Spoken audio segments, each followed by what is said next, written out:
Karnataka viewers. While citizens are drowning, the Chief Minister has gotten a red carpet there. In scenes that scream apathy, Congress's top brass has turned tragedy into misery tourism. First came the Gala celebrations as the city drowned.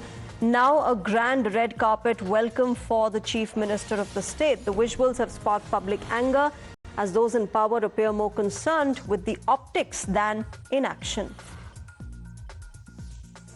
Those are the visuals, ladies and gentlemen, that have led to a lot of outrage and anger among the people of Karnataka. Remember, just a day back, there was one heavy rainfall overnight and the city was drowning, crippled absolutely with waterlogged streets. And now you've got a red carpet being rolled for the Chief Minister's welcome. Neha, what was this event? Why is the Congress not understanding that they need to act for the citizens instead of blaming them, just like the Home Minister had done, for the kind of crippled situation that Karnataka and specifically Bengaluru had seen with one night's rainfall?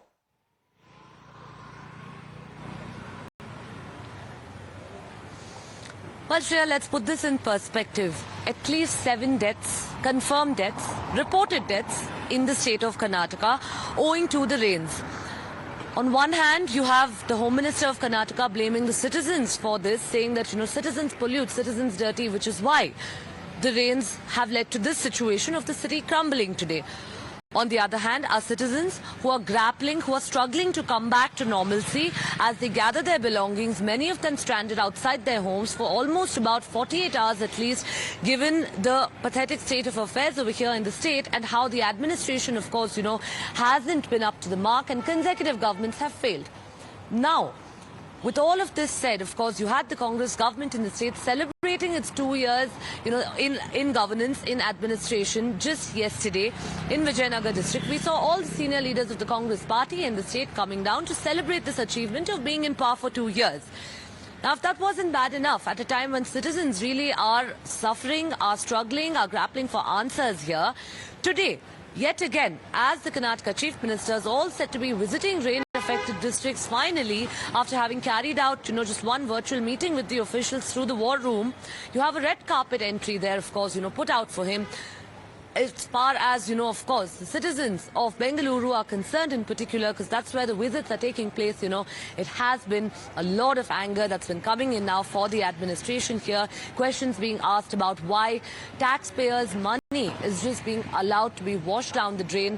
Where is the government, of course, that promised development? Where are those development projects that were promised with all of the taxes that people have paid, whether in terms of infrastructure development or otherwise? Now, of course, if we're to read into this more politically here, we've seen how the BJP, in fact, has been raising questions about this.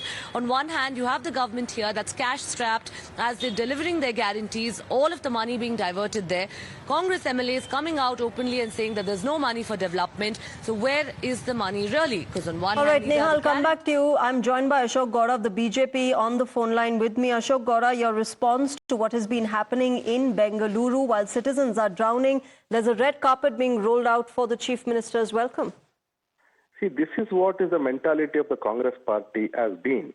They have come to power from past 2 years. In these 24 months, what kind of an activity they have done for the development of Kannadigas across Karnataka as well as for Bangaloreans?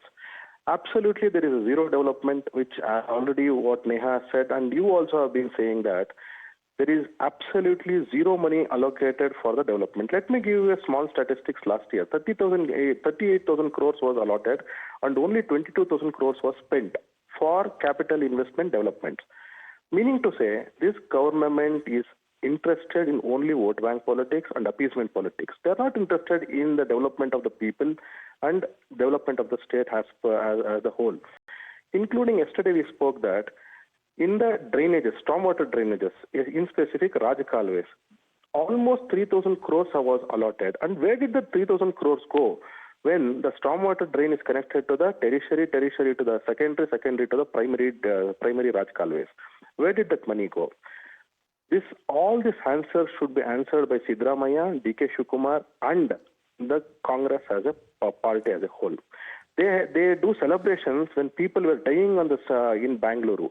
Electrification was happening, walls were falling apart, and deaths were happening regularly in Bangalore city.